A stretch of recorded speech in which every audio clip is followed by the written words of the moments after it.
Breaking news Patanjali Ayurveda సంస్థ వ్యవస్థాపకుడు రామ్దేవ్ బాబా ఆ సంస్థ ఎండీ ఆచార్య బాలకృష్ణపై సుప్రీంకోర్టు మరోసారి తీవ్ర ఆగ్రహం వ్యక్తం చేసింది. వారి క్షమాపణలను అంగీకరించబోమని చర్యలకు సిద్ధంగా ఉండాలని హెచ్చరించింది.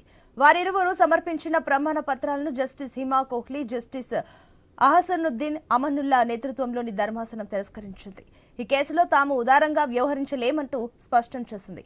పతంజలి ధిక్కరణ కేసులో విచారణ సందర్భంగా మరికొన్ని కీలక వ్యాఖ్యలు చేశారు.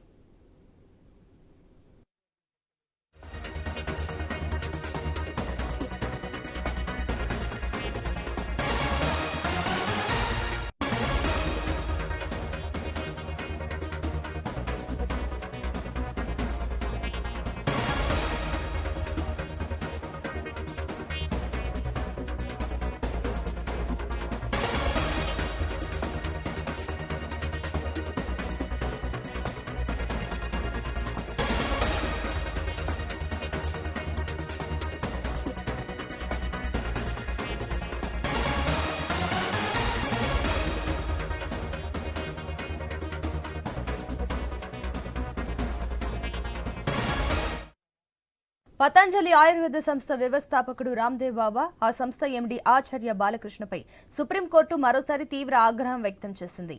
వారి క్షమాపణలను అంగీకరించబోమని చర్యలకు సిద్ధంగా ఉండాలని హెచ్చరించింది. వారిరువురు సమర్పించిన ప్రమాణ పత్రాలను జస్టిస్ హిమా కోహ్లీ, జస్టిస్ అహసనుద్దీన్ అమనుల్లా నేతృత్వంలోని ధర్మాసనం తిరస్కరించింది. ఈ కేసులో తాము ఉదారంగా వ్యవహరించలేమంటూ స్పష్టం చేసింది. పతంజలి ధిక్కరణ కేసులో విచారణ సందర్భంగా మరికొన్ని కీలక వ్యాఖ్యలు చేశారు. దీనికి సంబంధించి మరిన్ని డీటెయిల్స్ మా ఢిల్లీ కరెస్పాండెంట్ రామకృష్ణ అందిస్తారు. ఎస్ రామకృష్ణ. పతంజలి ఆయుర్వేద ఔషధాల ప్రకటన కేసులో యోగా గురువు రామ్దేవ్ ఆ సంస్థ ఎండీ ఆచార్య బాలకృష్ణ బేషరతుగా క్షమాపణలు చెబుతూ దాఖలు చేసిన అఫిడవిట్ ను సర్వోన్నత న్యాయస్థానం తోసిపుచ్చింది.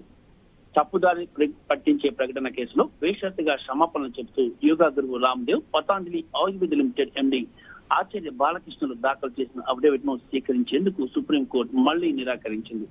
ఈ కేసులో సుప్రీంకోర్టు అంత ఉదారంగా వ్యవహరించాలని అనుకోవడం లేదని జస్టిస్ హిమా కోహ్లీ, జస్టిస్ అహసనుద్దీన్ అమానుల్లాతో కూడిన ధర్మాసనం వ్యాఖ్యానించింది. అలాగే పతంజలి ఆయుర్వేదంపై చర్యలు తీసుకున్నందున ఉత్తరాఖండ్ స్టేట్ లైసెన్సింగ్ అథారిటీపై కూడా సుప్రీంకోర్టు తీవ్రంగా మండిపడింది. ఫిర్యాదులన్నీ ప్రభుత్వానికి చేరాయని, అయినా లైసెన్సింగ్ ఇన్స్పెక్టర్ నిశ్శబ్దంగా ఉన్నారు ఎందుకని ప్రశ్నించింది. మరి ఈ కేసు విషయంలో పతంజలిపై సర్వోన్నత న్యాయస్థానం తీవ్రమైన ఆగ్రహం వ్యక్తం చేసింది. రామకృష్ణ, దీనిపైన పతంజలి ఏ రకంగా రియాక్ట్ అవుతుంది ఇప్పుడు దీని తర్వాత? ఇంకా రియాక్ట్ కాలేదు. Right Ramakrishna, thank you.